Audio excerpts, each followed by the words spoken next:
Whisky brandy versus கள், DMK AIADMK versus நாம் தமிழர், திராவிட கட்சிகள் வர்சஸ் நாம் தமிழர். இதுதான் சீமானுக்கு கான்செப்ட். இதில் அந்த கள் கான்செப்டுக்கு தான் அண்ணாமலை ஆதரவாக இருந்தார். தென் தமிழகத்தில் நாடார் சாணார் கிராமணிகள் தான் இந்த சமூகம் தான், இந்த நாடார் சமூகம் தான் தென் தமிழகத்தில் மரமேறக்கூடிய அந்த தொழிலை செய்கிறாங்க. சீமான் அதில் கேட்குறது விஸ்கியும் பிராந்தியும் என்ன தீர்த்தமா மிளகு ரசமானு கேட்குறாரு. உங்க சோஃபா சொல்லும் உங்க ஸ்டைல கார்விங் கஸ்டமைஸ்டு லெதர் லக்ஸுரினா நம்ம லேவிஷ் ஷோரூம் தான். தமிழகம் எங்கும் கிளைகள் கொண்ட Annamal institute of hotel management and hospital management படிப்பில் சேர்வதற்கான அட்மிஷன் நடைபெறுகிறது. சீமானுக்கு இஷ்யூ ஸ்டாலின் எடப்பாடி எதிர்ப்பு தான் சீமானுக்கு இஷ்யூ. அதனால தான் ஓங்கி அடிச்சாரு. அந்த சாரு கேட்கும் போது கொடநாட்டில் கொலை நடந்தது, அந்த சார் யார்? இங்க தூத்துக்குடி துப்பாக்கி சூடு நடந்தது, அந்த சார் யார்? அப்போ அந்த சார் யாருன்னு சொல்லும் போது என்னோட அனுமானப்படி 2வது இடம் அண்ணாமலை தான் வந்திருப்பார். நான் மறுக்க வரலையே, சீமான் என் சகோதரர் தான். பட் நீங்க வழி விட்டுட்டு போயிட்டீங்க. சீமானுக்கு நீங்க மக்களை நம்பி மக்களோட நிற்காம வழி விட்டுட்டு போயிட்டீங்க. இந்த நாடார்கள் இன்னைக்கு சீமான் பின்னாடி வர்றதுக்கு வாய்ப்பு இருக்குது. மோடியை ஏற்றுக்கொண்ட இந்த நாடார்கள் சீமான் ஆதரிக்க வாய்ப்பு இருக்குது. எங்க ஊர்ல சொல்றாங்க, எல்லாரும் அதை தெளிவாகவே சொல்றாங்க. தேவேந்திர குல வேளாளர்கள் மோடி ஆதரிச்சவங்க சீமான் பக்கம் வர வாய்ப்பு இருக்குது. அதுல ஒரு செக்ஷன் ஸ்டாலினுக்கு. ரிஃப்ளெக்ட் வாய்ஸ் நேயர்களுக்கு வணக்கம். இன்றைய நேர்காணல் பகுதியில் நம்மோடு அரசியல் விமர்சகர் ரவீந்திரன் துரைசாமி அவர்களை வரவேற்று நிகழ்ச்சிக்குள் செல்வோம். சார் வணக்கம். வணக்கம் தம்பி. நாம் தமிழர் கட்சியின் சார்பாக அந்த பனை மரம் ஏறு போராட்டத்தை சீமான் அவர்களே செஞ்சுருந்தாங்க. பெரிய அளவிலான வீழ்ச்சி, அதுக்கப்புறம் அதை பற்றி விமர்சனம் இதெல்லாம் வரதெல்லாம் பார்த்துருப்பீங்க. இந்த பனை அந்த விஷயங்கள் அந்த மர ஏறும் போராட்டத்திற்கான கல்லுக்கான போராட்டத்தை எப்படி சார் பார்க்குறது? ஒரு கிராமப்புற விவசாய பொருளாதாரம், தற்சார்பு பொருளாதாரம்னு சொல்லக்கூடிய அவரோட பொருளாதார இதுக்குள்ளேருந்து அவர் வரார். அது கள், பனம்பால், சென்னைம்பால், மூலிகை சாறுன்னு அது அந்த இதில் அவர் பேசுகிறாரு. அது உண்மைதான். கல்லில் சுண்ணாம்பு போட்டால் தான் அது சுண்ணாம்பு நீர், அல்லது அது வெறும் இது இல்லைன்னா அது வெறும் கல் தான். ஸோ இயற்கையான பானம் தான் கல். அது உடலுக்கு நல்லது, சத்தானதுன்னு சொல்கிறாரு. அவரோட அந்த கம்பேரிட்டிவ் எங்கே வருதுன்னா, பிராண்டி விஸ்கியை திமுகவும் அதிமுகவும் சொல்கிறாங்க. நான் தமிழர்களின் தேசிய பானமான கல்லை சொல்கிறேன்னு சொல்கிறாரு. இது கல் பிராண்டி விஸ்கிங்கிறதோட இந்த கல்ங்கிறது இயற்கையாக கிடைக்கக்கூடிய பானம்ங்கிறதுனால எந்த ஒரு சமுதாயத்தை சேர்ந்தவராக இருந்தாலும் சரி, அது மன்னாரோ, நாவிதரோ, விஸ்வகர்மாவோ, பறையர் சமூகமோ, தேவேந்திர குல வேளாளர் சமூகமோ, எந்த ஒரு சமூகம் இருந்தாலும் சரி, ஒரு நிலவுடைமை சமூகமாக இல்லாமல் தன் உழைப்பால் ஒரு சில ஏக்கர்கள், ஒரு அரை ஏக்கர், 1 ஏக்கர் கூட நிலத்தை தன்னுடைய உழைப்பால் கிரயம் பண்ணி வச்சுருக்கக்கூடிய ஒரு சமூகத்தை சேர்ந்த ஒருத்தர் அவர் நிலத்தில் ஒரு சில பனைமரம், தென்னை மரம் இருந்தால் அவருக்கு கண்டிப்பாக தன்னுடைய நிலத்திலேருந்து வருமானத்தில் இந்த கள் மூலமாக கூடுதல் வருமானம் வரும். இதுதான் இந்த இதில் அடிப்படை. இது கல், நாடாறு, சாணாறு, கிராமணி, குலத்தொழில், ஜாதி அதெல்லாம் 2ஆம் பட்சம்தான். முதல் பட்சம் எந்த ஒரு சமூகத்தை சேர்ந்த விவசாயினாலும் கள் இங்கே அனுமதி கிடச்சிட்டுன்னா அவருக்கு அவர் நிலத்திலேருந்து வருமானம் கிடைக்கும். அது வட இந்தியருங்க நிலம் வாங்கி போனாலும் அவருக்கும் கிடைக்கும், எல்லாத்துக்கும் தான். ஸோ இது விவசாய பொருளாதாரம் மையமாக வச்சு அது கிராமப்புற பொருளாதாரத்தை வளர்க்குங்கிறது தான் அவரோட கான்செப்ட். விஸ்கி பிராண்டி வர்சஸ் கள், திமுக அதிமுக வர்சஸ் நாம் தமிழர், திராவிட கட்சிகள் வர்சஸ் நாம் தமிழர். இதுதான் சீமானுக்கு கான்செப்ட். இதில் அந்த கள் கான்செப்டுக்கு தான் அண்ணாமலை ஆதரவாக இருந்தார், தமிழக பாஜக ஆதரவாக இருந்தார். அண்ணாமலை பிராண்டி விஸ்கிக்கான ஆள் இல்லை, கல்லுக்கான ஆள், கல்லுக்கு ஆதரவாக இருந்தார். நீங்கள் புரிஞ்சுக்கிடணும். நான் எல்லாமே வாழைப்பழத்தை உரித்து கொடுக்குற மாதிரி எல்லாருக்கும் சொல்ல முடியாது. அண்ணாமலை பிராண்டி விஸ்கிக்கான ஆள் இல்லை, கல்லுக்கான ஆள். கல் தேவைன்னு ஒரு விவசாய குடும்பத்தில் வந்தவர், விவசாய இதில் இன்றைக்கி கூட அவர்கிட்ட நான் பேசினேன். கிராமத்தில் இருக்கோம்னா அப்படின்னு சொன்னார். சென்னை வரும்போது கூப்பிடுங்க வாரேன்னு சொன்னேன். இல்லை நானே தேவைப்பட்டால் அவர் கிராமத்திலே போய் அவரை பார்ப்பேன். பட் அவர் கல்லுக்கு ஆதரவான ஒரு பாஜக தலைவராக இருந்தாருன்னா, இங்கே மாற்று அரசியலில் பிராண்டி விஸ்கிக்கு ஆதரவாக எடப்பாடியும் ஸ்டாலினும் திமுகவும் அதிமுகவும் தொடர்ந்து இருக்கக்கூடிய ஒரு காலகட்டத்தில் கல்லுக்கு ஆதரவாக தான் மாற்று அரசியலை எடுக்க முடியும்னு கல் நல்லசாமி இதில் அண்ணாமலை கலந்துக்கிட்ட அண்ணாமலை சீமான் அண்ணன் கல்லுக்கு ஆதரவாக இருக்காருன்னு சொன்னாருன்னா, கள்ள மையமாக வச்சு ஒரு மாற்று அரசியலை அண்ணாமலை திட்டமிட்டோம். இன்னைக்கு பிராண்டி விஸ்கிக்கு ஆதரவாட்டு தமிழிசை, பொன்னார் எல்லாம் போயிட்டாங்கன்னு சொன்னால் அண்ணாமலைக்கு நிலைப்பாடு வேற, தமிழிசை பொன்னார் இன்னைக்குள்ள அரசியல் நிலைப்பாடு வேறுங்கிறதா என்னோட ஒரு கருத்தாக நான் பார்க்குறேன். இது சீமான் அந்த நிலைப்பாட்டில் கள்ள மையமாக வச்சு தமிழ் தேசிய பானம் தமிழர் அடையாளம்ங்கிறதுல அவர் கிராமப்புற விவசாய பொருளாதார வளர்ச்சி தொழிலாளருக்கான ஒரு வாழ்வாதார உயர்வை கொடுக்கக்கூடியதுங்கிறதையும் அவர் வாரார்.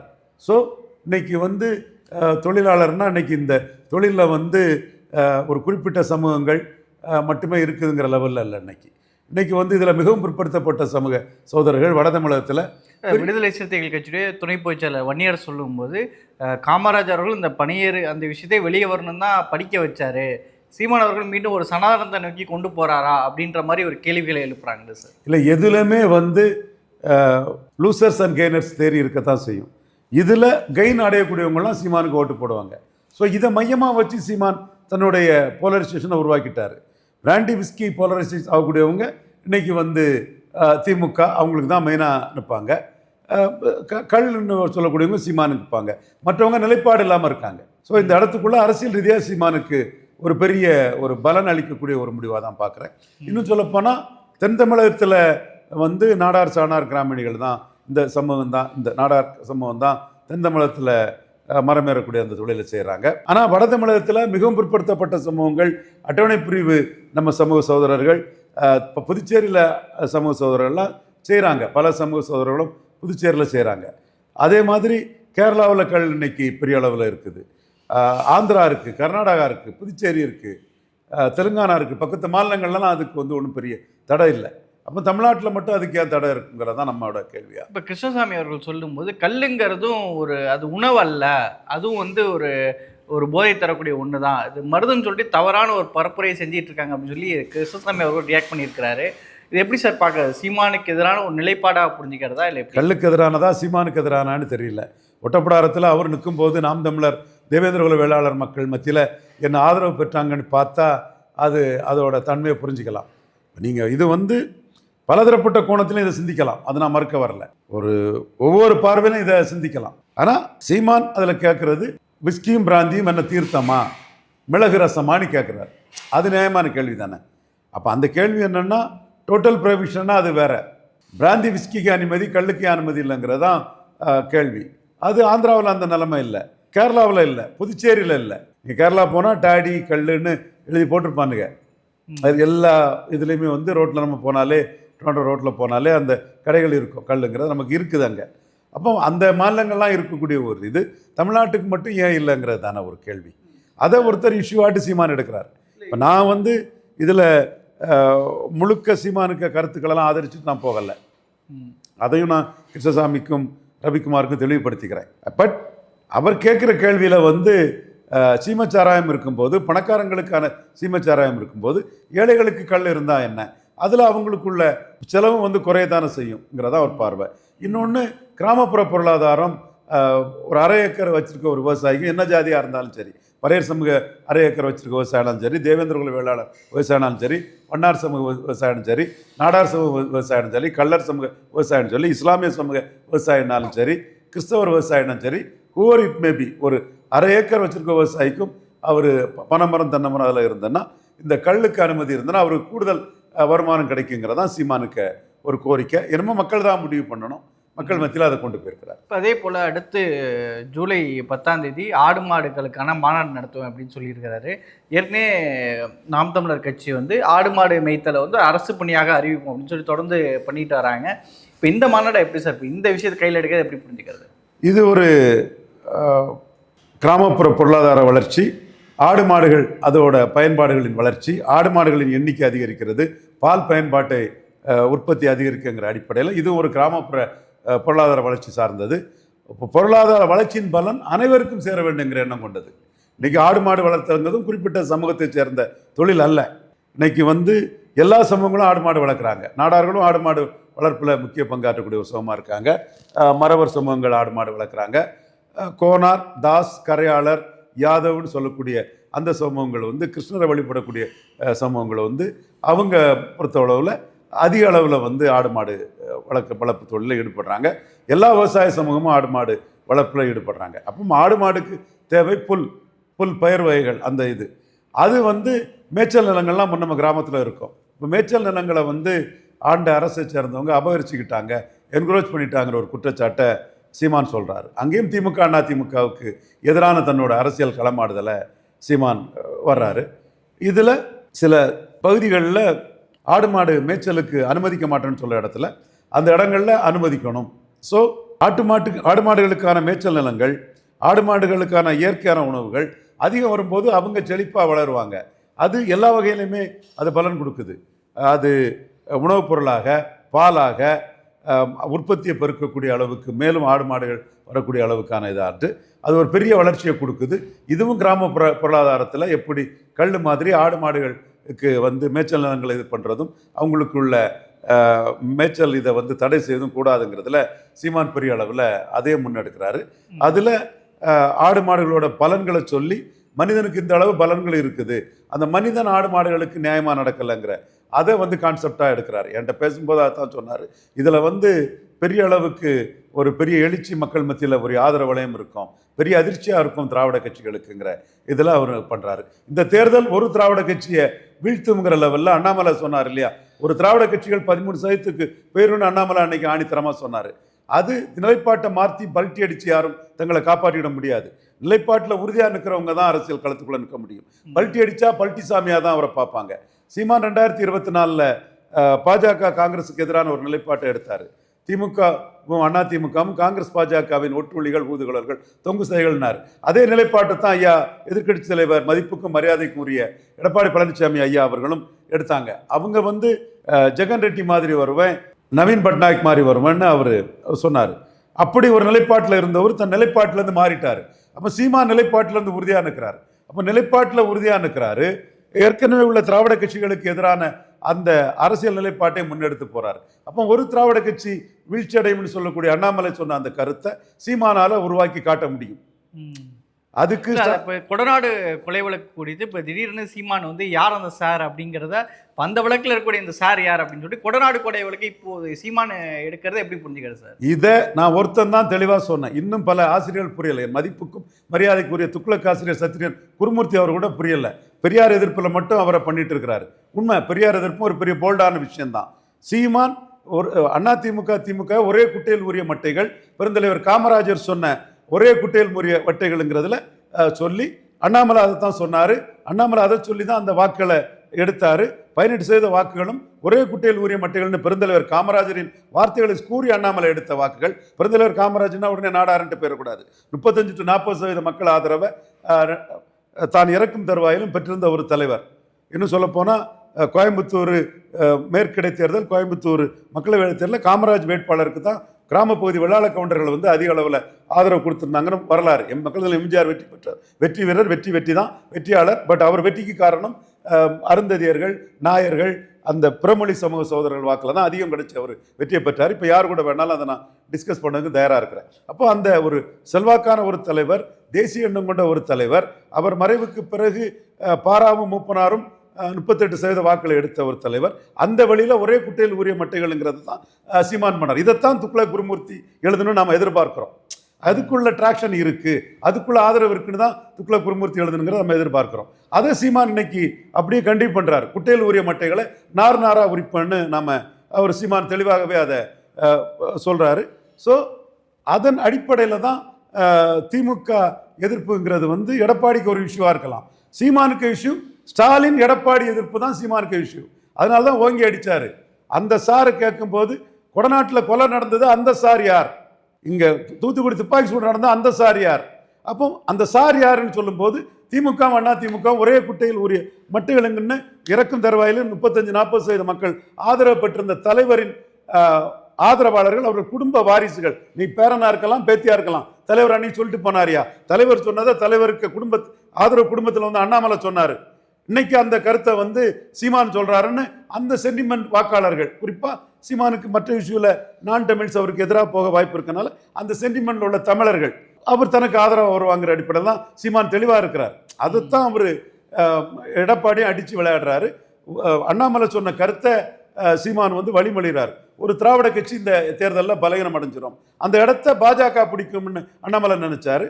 அது குட்டையில் உரிய மட்டைகள்லே சொன்ன அவர் கருத்துக்கு எதிராக போனதுனால சீமான் அந்த இடத்துக்குள்ள நிற்கிறாரு. ஸோ அண்ணாமலையின் கருத்தை ஏற்றுக்கொண்ட தமிழக பாஜகவின் முகமாக இருக்கக்கூடிய கேடர்ஸ் வந்து சீமானுக்கு போடுவாங்க. இது என்னோட மதிப்புக்கும் மரியாதைக்குரிய துக்ளக் ஆசிரியர் சத்ரியன் குருமூர்த்தி இதை துக்ளக்கில் பதிவு பண்ணுவாருன்னு நினைக்கிறேன். அவரோட நேர்மை நாணயத்தை இதில் வெளிப்படுத்துவாருன்னு நான் கருதுறேன். இல்லை, இப்போ பாஜகவும் அதிமுகவும் 2 கட்சிகள் இருக்கும்போது அதை தாண்டி சீமான் வருவாருன்னு சொல்ல வரீங்களா? 2 கட்சிகளையும் அடிச்சு தான் அவர் ஏறி வந்துட்டு இருக்கிறாரு. பாஜக ஈரோடு கிழக்கில் நிற்காதது அவமானம், அசிங்கம், கோட்டை விட்டுட்டாங்க. எனக்கு ஒரு கட்சி லீவ் போட்டுட்டு போவாங்களா? அப்போ நீங்கள் விக்கிரவாண்டியில் நின்னீங்க, அப்போ விக்கிரவாண்டியில் நின்னா உங்களுக்கு ஏன் ஈரோடு கிழக்கில் நிற்க முடியல? ஏன் விக்கிரவாண்டியில் நின்னீங்க? இதுவும் துக்ளக்கில் மதிப்புக்கு மரியாதைக்குரிய நேர்மையாளர் ஐயா துக்ளக் ஆசிரியர், என்னைக்கு என்னோட நிரந்தர மதிப்புக்குரியவர் குருமூர்த்தி அவர்கள் எழுதியிருக்கணும். நிற்காத தப்பு, சீமானை வளர்த்து விட்டுட்டீங்கன்னு அவர் எழுதியிருக்கணும். அதுதான் என்னோட பார்வையாக, நடுநிலையாளராக அவர்கிட்ட என்னோட பார்வையாக வைக்கிறேன். நீங்கள் விக்கிரவாண்டியில் நின்றவங்க ஏன் ஈரோடு கிழக்கில் நிற்கல? ஏன் நிற்கல? அப்போ உங்களுக்கு அண்ணாமலை வளர்ச்சி பிடிக்கல, அண்ணாமலையை கண்டு காண்டு. அப்போ அந்த அண்ணாமலையும் அதில் இயலாமை தான் அண்ணாமலைக்கும் இருக்குது. அப்போ நீங்கள் நின்று இருந்தீங்கன்னா நான் இன்னைக்கும் சொல்கிறேன், என்னோட அனுமானப்படி 2வது இடம் அண்ணாமலை தான் வந்திருப்பார். நான் மறுக்க வரலையே, சீமான் என் சகோதரர் தான். பட் நீங்கள் வழி விட்டுட்டு போயிட்டீங்க சீமானுக்கு. நீங்கள் மக்களை நம்பி மக்களோட நிற்காம வழி விட்டுட்டு போயிட்டீங்க. மேம்போக்கான அரசியல்வாதி ஜி.கே. வாசன் அங்கே பாமக அன்புமணி ராமதாஸ் மாதிரி தெளிவாக நிற்கல. 2 பேருக்கும் கொடுத்துருவோம், அன்புமணிக்கும் கொடுத்துருவோம், ராமதாஸும் கொடுத்துருவோம். சீமான் கூட ரிட்டையரால தான் அன்புமணி போனார், டாக்டர் ஐயாவுக்கும் அந்த இதை கொடுத்துருவோம். ஸோ நீங்கள் எல்லாம் பாமக மாதிரி நீங்கள் நிற்கல. ஜி.கே. வாசன் ஒதுங்கிட்டாரு. அப்போ ஜி.கே. வாசன் ஒதுங்குறாருன்னா தாமரை நிற்கணும்ல. மீண்டும் சொல்கிறேன், தாமரை நின்னா 2வது இடம் வந்திருப்பாங்க. அப்போ நிற்காம சீமானுக்கு வழி விட்டுட்டு போனது யாரு? இது அமித்ஷாவுக்கு தெரியும், நட்டாவுக்கு தெரியும், மோடிக்கு தெரியும், சந்தோஷுக்கு தெரியும், அரசியல் தெரிஞ்சவங்களுக்கு தெரியும். களத்தை விட்டு பாஜக ஓடுனது தான் சீமானுக்கு ப்ளஸ். களத்தில் ஆர்கே நகரில் நிற்காம தமிழிசையை காலி பண்ணதுக்கு அத்தனை நண்டுகளும் நினைச்சதுதான் சீமானுக்கு வளர்ச்சி. அப்போ சீமானுக்கு வளர்ச்சிங்கிறது தனிச்சு நிற்கிறது, எல்லா தேர்தலில் நிற்கிறது, 214 நிற்கிறது. இதுதான் வளர்ச்சி. இந்த உண்மையை புரிஞ்சுக்கிடணும். அவங்கவுங்க ஆசைக்கெல்லாம் சீமான அரசியல் பண்ண மாட்டாரு, தப்பு அது கண்டிப்பா. ஸோ அவர் வளர்ச்சி இருக்கு, அவருக்கு ஜம்பிங் இருக்கு, அவருக்கு நிலைப்பாட்டில் இருந்து எடப்பாடி மாறினது சீமானுக்கு பிளஸ். விக்கிரவாண்டி களத்தை விட்டு வன்னியர் இடஒதுக்கீட்டில் பதில் சொல்ல முடியாம எடப்பாடி ஓடுறது சீமானுக்கு பிளஸ். ஈரோடு கிழக்கு களத்தில் சீமானுக்கு நமக்கு டிஃபரன்ஸ் இருக்காதுன்னு எடப்பாடி களத்தை விட்டு ஓடுறது பிளஸ். விக்கிரவாண்டியிலும் ஈரோடுலையும் நான் வன்னியர்கள் வந்து வட தமிழகத்திலும் மேற்கு தமிழகத்திலும் ஸ்டாலின் கன்சால்டேட் ஆகுறாங்க. அதுல முழுமையா ஸ்டாலின் போக முடியாது. எடப்பாடி பார்ட் டைம் பொலிட்டிஷியன், அவர் வந்து அச்சப்பட்டு ஓடிட்டாருன்னு சீமான் தான் போல்டானவர்னு சீமானுக்கு அவங்க ஆதரவு கொடுக்குறாங்க. ஸோ இந்த 2 தரப்பு மத்தியிலையும் எடப்பாடி பழனிசாமி களத்துக்குள்ள வராதனால பலம் இழக்கிறாரு. விக்கிரவாண்டியில் களத்துக்குள்ள வந்து ஈரோடு கிழக்கில் களத்துக்குள்ள வராதனால 18% என்டிஏ ஓட்டு பலம் இழக்கிறாங்க. ஸோ இதெல்லாம் சீமானுக்கு கெயினா வருது. ஜெயலலிதா ஊழல்னு சொல்லி எடுத்த ஓட்டு 18% என்டிஏ ஓட்டு. மறுக்க முடியுமா ஐயா துக்ளக் ஆசிரியர் குருமூர்த்தி அவர்களே? நீங்க சொல்றது மட்டும் இஷ்யூ இல்ல, எல்லா இஷ்யூவும் இருக்குது. நீங்க தான் இஷ்யூ, நீங்க தான் எல்லாம் பண்றீங்கன்னு யாரும் நினைக்க முடியாது. அப்புறம் எனக்கு தனிப்பட்ட முறையில் மரியாதைக்குரியவர், மிகவும் மதிப்புக்குரியவர். திடீர்னு ஆடிட்டு குருமூர்த்தி மேல இவ்வளவு பெரிய தாக்குதல், தொடர் விமர்சனம் ஏன்? சில இஷ்யூஸை சொல்லும் போது சிலவங்க நிலைப்பாடு மட்டும் அரசியல் இல்லை, அரசியல் எல்லாருக்குமானது, அதுல எல்லாரும் இருக்கிறாங்கிறத அவங்களுக்கு தெரியப்படுத்துறதுக்கு தான் ஹவர் பிக் தே மேபி, அதை தெரியறதுக்காக தான் நான் பண்றேன். அவங்க நேர்மை நாணயம் உள்ளவங்கன்னா என் கருத்தை அவங்க ஹைலைட் பண்ணி இப்படி இருக்குன்னு சொல்லுவாங்க. ஸோ அதை நம்ம சேலஞ்ச் பண்றோம். மதிப்பு மரியாதைக்குரியவர், என்னைக்கு நிரந்தர மதிப்பு மரியாதைக்குரியவர், அது வேற விஷயம். பட் இந்த இஷ்யூல மாறுபடும் போது நம்ம மாறுபடுறாங்கிறத உண்மையின் பக்கம் நின்று நம்ம அதை தெளிவுபடுத்தும் போது அதை நம்ம தெளிவுபடுத்துறோம். ஸோ சீமானுக்கு பலம் தனிச்சு நிற்கிறது, ஒவ்வொரு தளத்தில் நிற்கிறது. இன்னும் சொல்ல போனா சீமான் செல்வாக்கான தலைவரே கிடையாது. ஏன் இவர் விஜயகாந்த் செல்வாக்கான தலைவர், வானத்தை போல வல்லரசு நடிகர் சங்க தலைவர், செல்வாக்கான தலைவர். கமல்ஹாசன் செல்வாக்கான தலைவர். சீமான் 1% தான் வாராரு. ஈர்ப்பு சக்தி அற்ற, ஓட் டிரான்ஸ்ஃபரிங் கெப்பாசிட்டி அற்ற, 2 ஜாதி கட்சியாட்டு சமூக நீதி சூறையாடக்கூடிய எடப்பாடி பழனிசாமியை பலகீனப்படுத்தி தான் சீமான் வாராரு. இது என் மதிப்புக்கும் மரியாதைக்கும் என் பாசத்துக்குரிய என் அண்ணன் சைதை துரைசாமிக்கும் சேர்த்தே சொல்றேன். என் அண்ணன் மரியாதை மதிப்புங்கிறது எக்ஸ்ட்ராடினரி. அவரோட சமூக பங்களிப்புகள், அவர் இன்னைக்கு எத்தனையோ இளைஞர்களுக்கு வாழ்வை ஏற்றியதெல்லாம் பெரிய விஷயம். பட் இந்த கருத்துக்குள்ள நம்ம அவர்கிட்டையும் சொல்லி தான் இந்த கருத்தை நாம சொல்ல வேண்டியது இருக்கு. எடப்பாடி பழனிசாமி 2 ஜாதி கட்சி ஆக்கிட்டாரு. ஜாதிவாரி கணக்கெடுப்பு நடக்காம 10.5 கொடுத்தாரு. அதனாலையும் அவரோட 2024 ஓட்டிங் பேட்டர்னும் அது 2 ஜாதி கட்சியாட்டு எடப்பாடி பழனிசாமி கட்சி ஆயிட்டு. அந்த இடத்துக்குள்ள விக்கிரவாண்டி ஈரோடு கிழக்குல துணிச்சலா நிற்காதது சீமானை வந்து நான் வன்னியர்கள் மத்தியிலும் நான் வெள்ளாள கவுண்டர்கள் மத்தியிலும் வளர்த்து விட்டுட்டுங்கிறத நம்ம மறுத்துக்கிட்டு அரசியல் களம் பேச முடியாது. அடுத்து சீமானுக்கு வளர்ச்சிங்கிறதே தனிச்சு நின்று வளர்றதுதான் சீமானுக்கு வளர்ச்சி. சீமான் விஜயகாந்த் கமல்ஹாசன் மாதிரி செல்வாக்கானவர் அல்ல. தனிச்சு நிற்கிறதா அவருக்கு செல்வாக்கு, எல்லா தேர்தலில் நிற்கிறதா செல்வாக்கு. இப்படி எல்லா தேர்தலில் நின்று தான் கமலஹாசனையும் தினகரனையும் பலகீனப்படுத்தி 8% வந்தார். இந்த முறை 2026 எடப்பாடியை பெரிய அளவுக்கு பலகீனப்படுத்துவார், என்டிஏயும் பெரிய அளவுக்கு பலகீனப்படுத்துவார். என்டிஏ 18% வாக்கில் 8% வாக்கு வர அவருக்கு வர வாய்ப்பு இருக்குது. இந்த நாடார்கள் இன்னைக்கு சீமான் பின்னாடி வர்றதுக்கு வாய்ப்பு இருக்குது. மோடியை ஏற்றுக்கொண்ட இந்த நாடார்கள் சீமான் ஆதரிக்க வாய்ப்பு இருக்குது. எங்கள் ஊரில் சொல்கிறாங்க, எல்லாரும் அதை தெளிவாகவே சொல்கிறாங்க. தேவேந்திர குல வேளாளர்கள் மோடி ஆதரித்தவங்க சீமான் பக்கம் வர வாய்ப்பு இருக்குது. அதில் ஒரு செக்ஷன் ஸ்டாலினுக்கும் போக வாய்ப்பு இருக்குது. சீமான் தான் அதை அதிக வாக்கள் எடுக்கக்கூடிய அளவுக்கு களமாடக்கூடிய முயற்சியில் ஈடுபட்டு இருக்கிறாரு.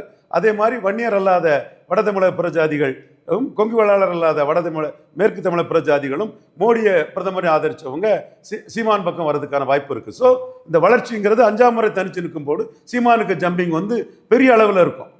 இன்னும் சொல்லப்போனால் மோடியே ஸ்டாலின் எதிர்க்கலையே. ராஜ்நாத் சிங்கை வச்சு கலைஞருக்கு நானே வெளியிட்டுள்ள பண்ணார். அண்ணாமலையை கலைஞர் நினைவிடத்துக்கு வர்றதுக்கு தானே மோடி வச்சார். அதே மாதிரி அந்த இது டெலிகேஷனுக்கு கனிமொழியை தானே அனுப்பினார். தம்பித்துறை 10ஓட 11 தானே இருந்தார். இதே வெளிப்படையாக நமக்கு தெரியுதில்ல. ஸோ இந்த அரசியல் களம்ங்கிறது ஒவ்வொருத்தரும் தங்க வளர்ச்சிக்காக பார்க்குறாங்க.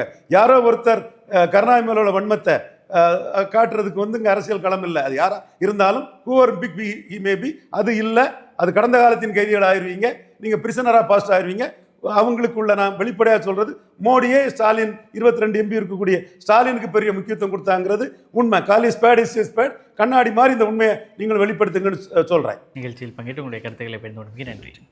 உங்க சோஃபா சொல்லும் உங்க ஸ்டைல கார்விங் கஸ்டமைஸ்டு லெதர் லக்ஸுரினா நம்ம லேவிஷ் ஷோரூம் தான். தமிழகம் எங்கும் கிளைகள் கொண்ட Annamal institute of hotel management and hospital management படிப்பில் சேர்வதற்கான அட்மிஷன் நடைபெறுகிறது.